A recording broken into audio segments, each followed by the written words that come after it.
comme ni nga ko waxee une société civile boo xam ne mën nañoo wax ne fu mu toll nii ay politiciens ñoo ci ëpp nañ leen ko sañ a wax mais est-ce que amoo comme l'impression aussi on a un débat politique au Sénégal boo xam ne dafa pauvre parce que à chaque fois dañuy gis ne les personnes yi nga xam ne ñooy nekk au devant de la scène dafay nekk Adji Sarr ak Ousmane Sonko. Est-ce que le pays a besoin de ça? Non, c'est une pauvreté boo xam ne sax bu amoon lu yées pauvreté ñu wax ko. Moi je pense que c'est un sinistre que nous sommes en train de vivre depuis un temps. De la faute de certains acteurs. Parce que tamit dafa am benn troisième groupe de Sénégalais boo xam ne c'est des victimes. C'est des victimes ci doxalinu way politique yi. biñ ci njëkk mën a seetlu mooy la responsabilité du président de la République ak ay collaborateurs am. Moi je pense qu'il y a des épisodes de notre démocratie yoo xam ne mënoon nañu ñu ko épargner. Parce que dañ fi nekkoon ci nguur gi pour ñenn ñi assumer une part d'héritage ci li fi Abdoulaye Wade def lu baax ak ci li mu fi def loo xamante ne jàpp nañ ne baaxul dañ ko doon combattre ñoom ñu am ay conflits personnels parce que ce qu'il faut admettre fii Sénégal njaab ak moo jafe. nga gis un acteur politique fii Sénégal ku mu fi mënti doon bari nañ fi de koo xam ne conflit wam wala li koy génnee Sénégal bañ koy tudd dafa mës a jàpp loxo président ne ko doy na. taxawal yaa ngi yàq réew mi amu fi pratiquement. C'est vrai. Jàpp koo fi gis rek à un moment donné il a été silencieux sur la gestion de ce pays pendant des années comme dëkku fi wala doon na ànd ak président bi fi nekkoon naan ko waaw góor. bu way xeexkat yi génn di xeex nga leen di yemaleeg di leen xupp di leen saaga boo demee ba am sa problème personnel bëgg ko def projet politique dafa bëri fii Sénégal donc il faut Sénégalais aussi à un moment donné ñu toog réfléchir parce que tamit kenn mënul forcer kenn nga nekk expert ci dara mais lu terre à terre et accessible mooy analyser comparer def comparaison xool waaw peser le pour et le contre ça c'est une dynamique c'est une façon exigeant. Mais être exigeant, exigence bi voilà vis-à-vis de soi-même d'abord une rigueur intellectuelle par rapport à la réflexion par rapport effectivement en tout cas à l'analyse mu xaw a qualitative parce que tamit dafa yomb trop dañuy ñëw rek di ñu emballé parce que ña fa nekkoon daaw di ñu xupp di ñu dóor ñoo fi nekk ren tey di wooti dëgg ña fa nekkoon daaw di wooti dëgg tey ñoo fi nekk di ñu xupp et chaque jour c'est un éternel recommencement et en général c'est pour un petit groupe d'acteurs politiques. Ils nous prennent en otage. C'est ce qu'ils ne veulent pas entendre. Mais dans les faits, la pauvreté,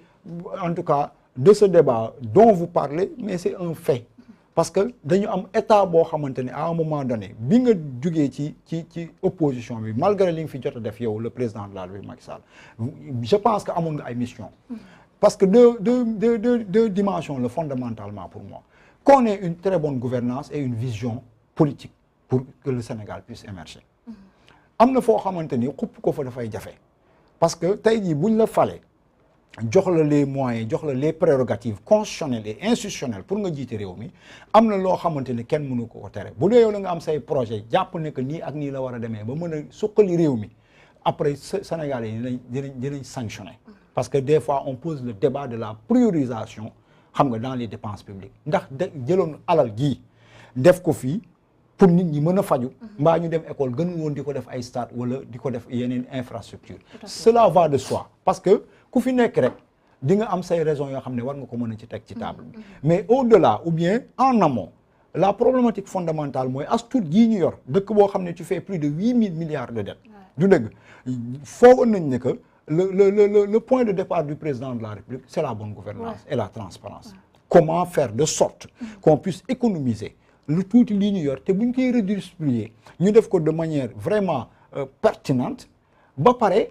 mu dugg fi mu war a dugg mais bu dee as tuut gii ñu yor chaque jour on entend parler de marché de centaines de milliards def nañ ko ci hôpital bërëb sàngam on fait des structures hospitalières tey waa ko daa ngi naan suñu scanner à la limite da ngay dem ba da ngay am gàcce ñaata kilifa yu nekk ci nguur gaa ngi fa mënoon laal seen i poos def ko fa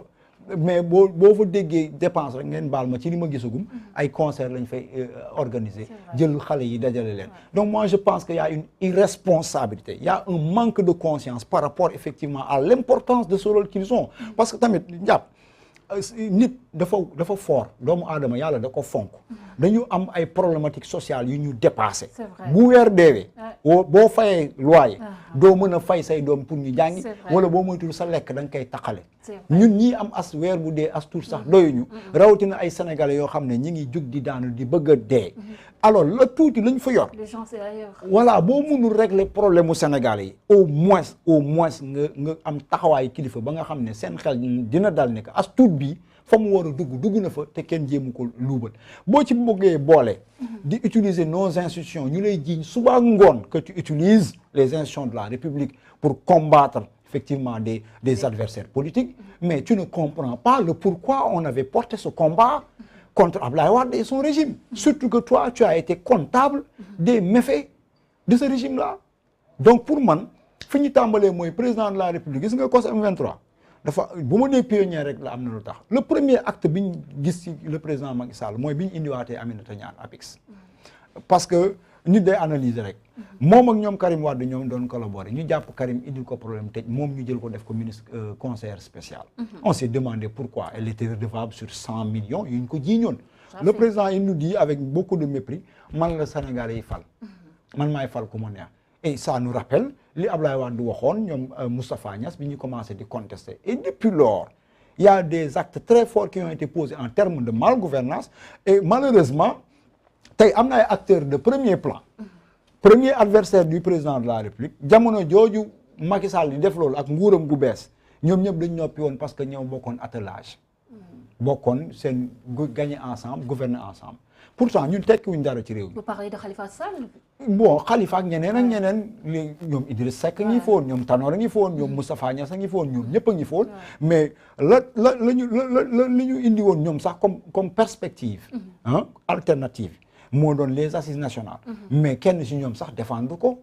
à un moment donné on a vu monsieur Idriss Seck quitter mais ba tey am na acteur de premier rang yoo xamante ne jamono yooyu li président de la République doon def en termes de malgouvernance ñoom ñëpp ñu ngi ko doon gis mais daf leen arrangé woon juste à côté il y avait des jeunes qui me semblaient être courageux à un moment donné quand nos leaders de parti nous ont appelés pour nous dire acceptez d'être utilisés comme nous acceptons d'être utilisés parce que c'est le système qui est ainsi fait la may wax ni am na ñu ko fekkee woon c'était en 2012 on leur a rétorqué vous pouvez accepter yéen vous êtes libre d'accepter d'être utilisé mais nous refusons cela parce que tout simplement des Sénégalais ont perdu leur vie gis nga nit dundam dafa am solo kenn waru koy fooye malheureusement on a des leaders des en tout cas des acteurs yoo xamante ni moi je pense que am nañ lépp ba mu des respect ci Sénégal yi parce que li olof naan ku sa raxatul gumba ba kook yalwaanam dafa am une part de responsabilité boo xam ne ba tey jii moom la ñuy contester dans la malgouvernance sur tous les plans et quand on dit malgouvernance ce n'est pas que l'argent mais institutions yi ni ñuy doxee njàpp posons la problématique de la justice sénégalaise l'impression que nous en avons dans son fonctionnement dans les rendus dans la gestion de ces dossiers judiciaires tout simplement li ñuy wax mu leer incontestable il y a une mainmise de l'exécutif sur ce système ba nga xamante ni dootoo xam fu dëgg féete te problème bu mag la indi ci Sénégal bi yooyu yëpp ci mal gouvernance la bokk et juste à côté mu am ay acteurs yoo xam ne amuñu dépassement parce que dafa am benn terme boo xamante ni suñu leader politique yi bu ñu nekkaan kër Amath Dansokho dañ ko daan utiliser wala bu ñu leen giseen ci plateau yi dañ naan pouvoir bi wala acteurs politiques yi dañuy utiliser surtout les jeunes comme des chairs à canon mais aujourd'hui li ma la waxoon mooy ñaar ku saraxatul gumba ba ko ak yalwaanam combien de jeunes en âge de travail qui aujourd'hui peuvent être considérés comme une bombe à retardement parce que un pays où on a sur le plan démographique une population de 65% à moins de 35 ans en âge de travail te amuñu liggéey mais kiy remplacer Macky Sall dinaa ko yërëm parce que démographiquement ak taux bi ñuy am de croissance fii démographique mais fii ci kanam est-ce que on n'aura pas 70% ou plus de jeunes en âge de travailler et amul benn en tout cas mécanisme bi nga xam ne nekk na fi boo xamante ni wax dëgg yàlla mën na indi liggéey pour jeunes yi moi je pense que c'est un débat très important les gens ne le posent pas mais c'est un débat très sérieux ku am projection tuuti di nga xam ne fii ci kanam jeunes yi ma gis toll seen diggi doole ñu war a liggéey war a mën a faj gàcce mënuñ ci dara ku fi nekk boo moytu ñu dal sa kaw parce que ce sera un besoin pressant à résoudre te tey jii pouvoir yi fi jiitu woon ak yi fi ne ay dee rek yooyu yëpp ña ngay wax mais ba tey des na donc je pense que ni aussi côté boobu yeneen acteurs yi surtout ñu nekkul pouvoir nañ am lucidité xool ban type de relation la ñuy am ak la population bi parce que en fin de compte nous on a l'impression qu'on nous utilise pour régler seeni ay problèmes surtout na boo jékki-jékkee gis ñoom kañ doon xupp démb njaab dafa bon njaab sàcc la tey ma gis la nga ànd ak njaab di ree di yëkkati loxo njaab dama naan ñii dañoo yab en tout cas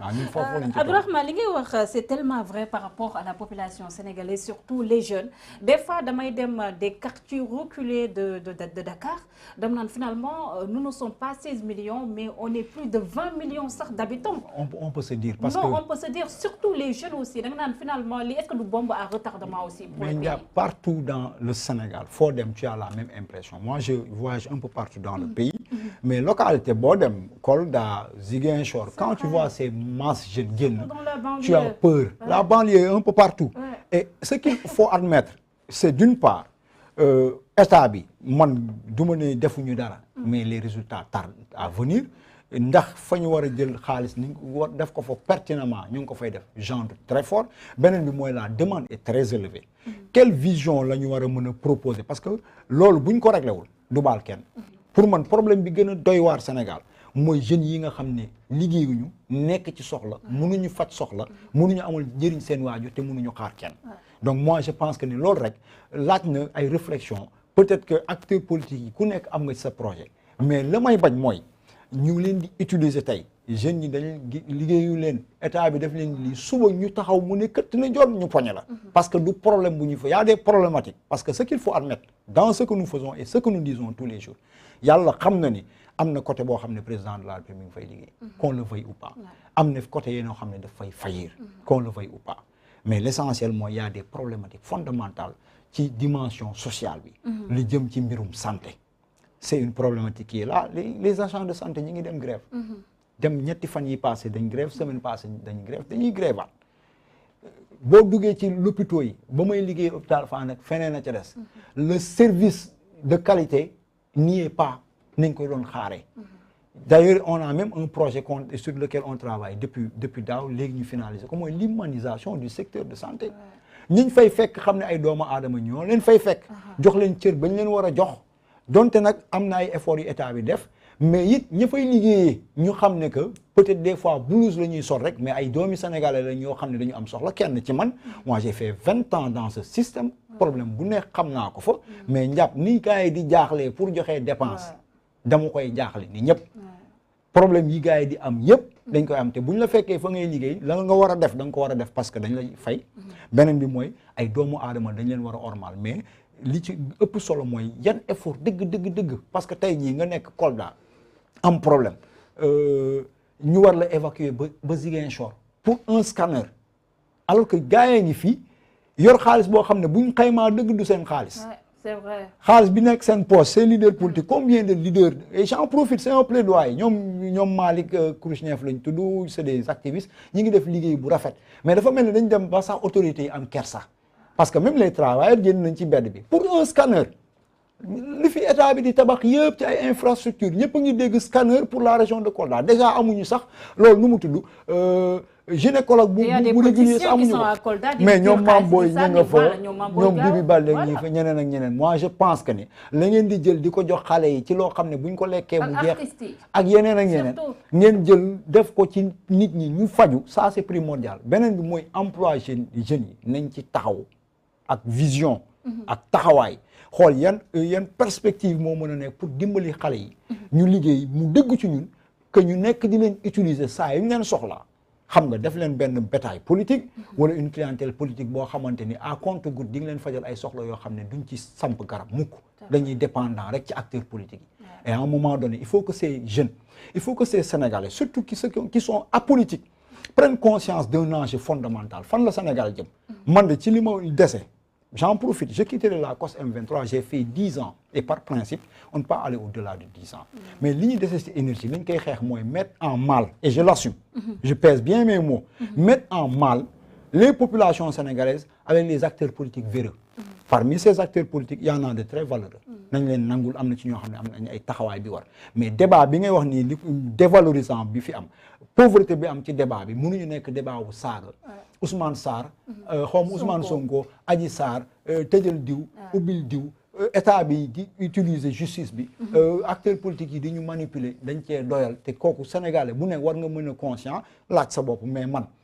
lan moo ci sama wàll ndax samay problème mi ngi réglé saa yu ma génnee code électoral la saa yu ma génnee ñëwal marché la sama problème réglé wul état bi réglé wu ko acteurs politiques yi li ñu leen waxoon avant élection moo am c'est la gestion de la clientèle ils nous abrutissent à un moment donné soyons exigeants pour leur dire soit la ñu bëgg ci suñu dund muy ñu yor pouvoir ñu yor opposition da ngeen am taxawaay bii wala dañ leen fi war a jëli te man dynamique boobu laa gëm mooy ni que à un moment donné dootuñu ëffal acteurs yi déedéet ñun askan wi nañu xeex ak acteurs yi nañu xeex ak ñoom ñoo bokk fi ñu juddoo ñoo bokk la ñuy jàng ñoo bokk la ñuy xeexal Sénégal kenn ëpp fi sa morom mérite pour la majorité wax naa la ko sànq et j'assume des gens qui sont souvent avec le pouvoir ils ont un problème personnel ils sortent ils te disent politique d'autres gens qui yoo xam ne bi Sénégal di tàkk mosuñu leen di dégg bu ñu ñëwee politique problème personnel rek alors que am na fi ñoo xam ne depuis lors parlant de la société civile am na de grands noms de la société civile de grandes organisations de la société civile yoo xam ne depuis lors ils ne prennent pas de poste ils sont pas dans les partis politiques pourtant am na ñu fiy liggéey bu rafet Sénégal di jëm kanam il faut rappeler les épisodes du code consensuel de 92 am na fi ay grands noms tey jii tout ça c'est dévoyé parce que enjeu politique bi ñëw na parti politique yi ak leader politique seen doxalin tax nañ ba pratiquement bu dul ñu authentique ñooñu société civile amatu fi tout le monde fait de la politique soit yaa xam say ambition mais la ngay toog di wax askan wi ak la ñuy waxtaanee ci suuf wala stratégie ñuy teg pour am foo mën a yegg doo ko assumer et c'est ça le manque de courage quand tu fais de la politique tu dis je fais de la politique diw laa àndal mais mënuñu ko maas laawee nii boo leen dañuy dem ba bu ñu la génnee dootoo xam lu tax ñu lay génnee ñu ngay dem ñu lay tëj policiers yi di la duma nga am say problème mu njaboot heureusement ñun de ba ñuy tàmbali et moi je le dis souvent sur les plateaux je ne combats même pas pour un peuple nañ ma Sénégalais yi baal je combats pour des principes saa yu ma ci wéetee ma am ci courage assumer ko te boobu ba léegi maa nga ca mooy li dal sama xel d'abord par rapport à une référence absolue mooy suñu diine lan la ñu sant parce que tamit lii jaamu yàlla la boo tawee fii di fen jàkkaarloo nga baal ma ci wax ji ak Sénégal yi di leen wax lu dul dëgg mais bàkkaar la parce que wax jooju mi ngi influencer ay nit seeni ay comportement amaana sa bakkan rek nga ko ci teg tey jii bu ñu demee ba tey jii am ñu nekk ci pouvoir bi mbaa ñu nekk ci opposition bi porter ce débat confus ba ñu am 14 morts il faut que les gens individuellement ñu assumer seen responsabilité xam ne am na lu ñu def te loolu lañ bëgg mu leer ba nga xamante ni ku ci leer ni lii yaa ko ci def koo mën ci doon yoon tegu sa kaw ñu duma la duma yu war parce que kenn warul foo dund Sénégal yi. Et ces 14 morts qui peinent à être voilà résolus parce que ñaari camp yi nga xam ne ku féetoo ak président Macky Sall mu nekk l'État du Sénégal wala le gouvernement mu neen ko waxee loolu ak le camp de Ousmane Sonko mu mel ni comme bali ping pong bu ñuy sànnante la dernière sortie de Ousmane Sonko aussi. ñeneen ñi wala sax ku mel ni moom di wax ne mën nañoo xaaraat aussi deuxième vague naka ngay apprécier ces sorties surtout sur l'institution judiciaire. man li ma koy apprécier lenn daal laa mën a wax ñun ci dégg ko. xaw ma pouvoir xaw ma opposition mais li wóor.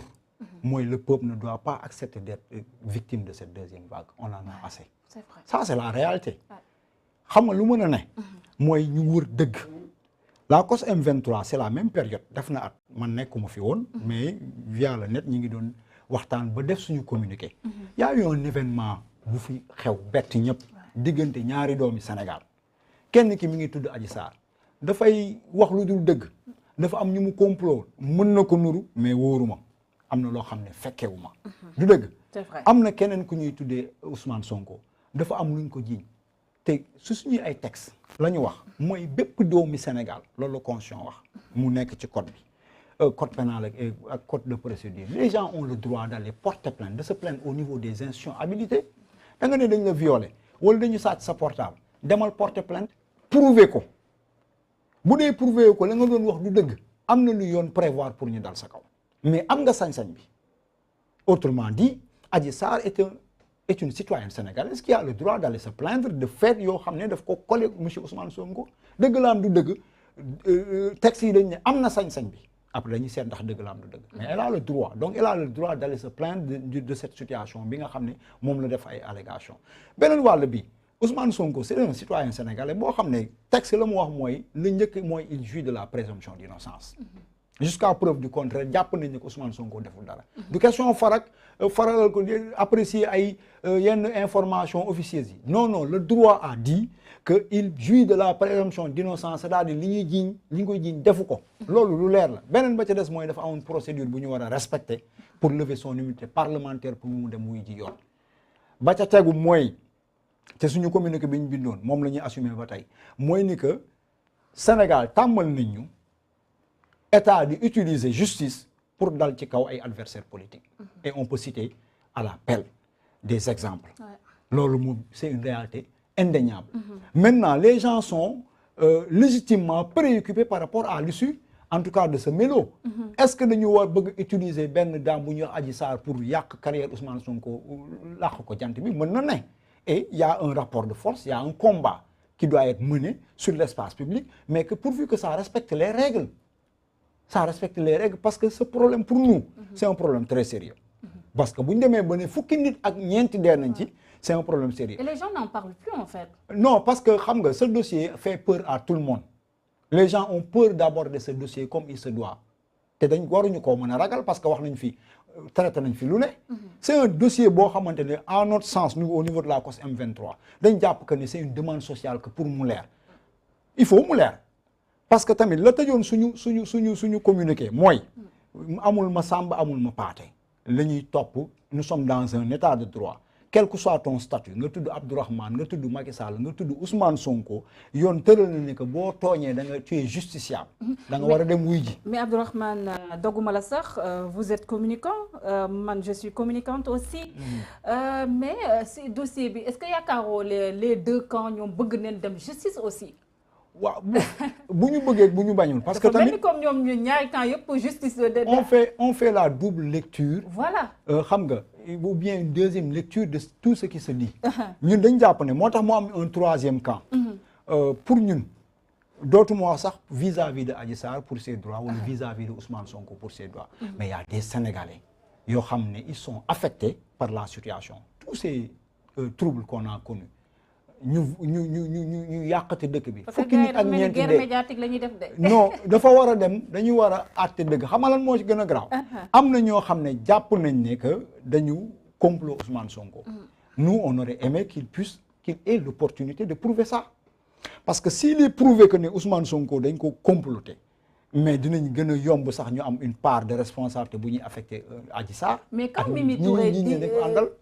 Touré dit que ñoom yorun rendez-vous yi nga xam ne mooy Sweet Beauty est-ce que aussi foofu mënuñ ko accorder aussi crédit le complot bi aussi xaw a takk suuf aussi parce que voilà. non xam nga man mii état nu muy complot. xam nga man mii ñàpp man depuis le début. et loolu bokk na li ñu gën a isolé au niveau de la COS et on l'assume. bi ñuy mettre en place le M2D. Et par exemple c'était un cadre où il ne serait pas permis de dire que ne Adji Sarr dafa am ay droits. dañuy wax complot ñun dépassé nañ dimension boobu dama ne Sénégal réew la c'est un état de droit si ñenn acteurs yi surtout ñu nekk ci opposition dafa am lu bon lu ñuy def wala nañu koy defee dafa ñaaw taxul ñu bon man kuñ toog di fen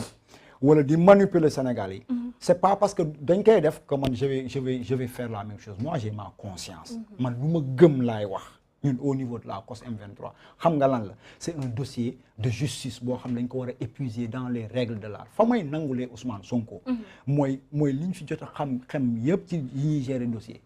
plus dans la forme que dans le fond dans la forme mais c'est biaisé c'est vrai c'est biaisé on permet au procureur de dire n'importe quoi nga xam ne séance tenante sax da lay condamner on permet à certains acteurs de sortir ils sont du pouvoir de dire n'importe quoi mais ceux de l'opposition wala ñu ànd ak Ousmane ils en feront autant parce que tey jii bu ñu amoon autorité bu am fulla dëgg-dëgg ñu nekk ci réew mi ñuy woote mais débat du am ci lii fan la nga gisee un dossier de justice bu sensible comme lii indi fi fukki nit ak ñeent yu dee chaque jour nga gis moo doog Anta ku nekk taxaw di wax ci dossier bi lu la neex tey avocat bi la suba ñu ne Adji Sarr la gannaaw suba ñu ne Ousmane Sonko la gannaaw suba beneen journaliste la jàppee ñu ay golo quoi. c'est pas sérieux un état sérieux moo fi amul un état sérieux bu amul du ñu permettre sax ay kayitu PV bi génn nag di wax na lii duñ ko permettre malheureusement état bu sérieux amu fi. parce que ca na mu doon doxalee moo tax nit ñi di wut pexe il faut que qu'on puisse l'admettre parce que c'est tellement difficile wax ci loo xam ne ni mën na ko dégg mais bu réfléchir bu baax di nga xam li nga bëgg a wax malgré les manquements de l'État. Moi, je considère, ou bien nous considérons au niveau de la COS M23, que pour beaucoup de choses, lii dafa war a dem procès. procès boo xam ne juge bi koy arbitré dafa war a impartial. procès boo xam ne les droits de la défense exclusivement dañ ko war a respecter. procès boo xam ne ay droits u Adji Sarr dañ ko war a respecter pour que dëgg feeñ. nous y tenons que loolu mën a jaar yoon. les gens luttent pour ça te loolu moo war a am. parce que tey jii bu dee li ñuy wax ci waa Adji Sarr dëgg la par exemple ne complot dafa am mais y a des ramifications kan la complotel am na ay tur yu fi génn ils sont impliqués ou pas on voudrait savoir mais on ne le saura pas si officieusement diw nee na diw ci la bokk diw nee na ci la bokk ñu ne diw ci la bokk loolu la ñuy yore réew noonu la ñuy gérer dossier mais c'est des enquêtes yu jaar yoon ñu mën a xam bu dee complot la ñan ñoo ci bokk ak ñan ñoo ci bokkul bu dee li muy jiiñ Ousmane Sonko acte de viol il peut prouver que ne dëgg la mais qu'on applique la loi vis-à-vis de Ousmane Sonko du yàlla du yonent nit rek la daf ci am part de responsabilité dem na foo xam ne dem na foo xam ne ñoom dañ fa wéet quel que soit ses motifs xam ñun fan lañu yem ci buntu Sweet Beauté dugguñu biir Sweet Beauté la fa xew nag ci ay enquête ak ay seede bu dee ñoom ay avocat am nañ preuve yoo xamante ni mën na dëggal seen allégation vis-à-vis de ay acteurs yu def complot nañu wax ñan la ñu rëq seen digg ba mu saf parce que dañoo taal Sénégal loolu mooy dëgg ñu xam ñan la parce que lii mënul après ñu ne nañ bàyyi bon kii bëggul dem procès kële bëggul dem procès pour lan Sénégal perte noonu nous sommes dans un état de droit c'est un précédent dangereux suba bu amaatee ñu jiiñ ma ko ma am doole ma ne dañ ma complot bu dee dafa am lu ma ci def nag dama koy war a assumer donc muy Ousmane Sonko ña mu àndal muy waa Adji Sarr ñoo koy protéger wala ñu nekk ak moom ñun ñi nekk ci digg bi ñu ciy seet suñ borom ku la neex nga mere ñu ci suñ yoon newu ci dañ ciy seet yàlla dañ ciy maandu d'accorduma benn yoon que ne lañ koy jiñ am na d'accorduma benn yoon que ne Adji Sarr dafa fen am na lu ma ciy xel ñaar mais loolu du sama xalaat laa koy wax rek mu nekk dëgg parce que mënu ma koo seede li mën a nekk mooy exiger à ce qu'il y ait un arbitre impartial ça c'est très important un juge qui sort pour dire di génne ay post Facebook di attaquer nit kooku tu es disqualifié. C'est vrai. Il est disqualifié warul yor dossier bi. bu dee bëgg nañ réew mi am jàmm. yi gérer dossier bi gis nga buñ naan bukki bu yabee waxambaane ci doxin bi la suñu état dañoo yomb yàpp. parce que du dara loo ci xam ne mi ngi jaar yoon luy dalal xel y a une rupture de confiance entre nous les justiciables et le secteur judiciaire. Elle est sortie de l'UMS.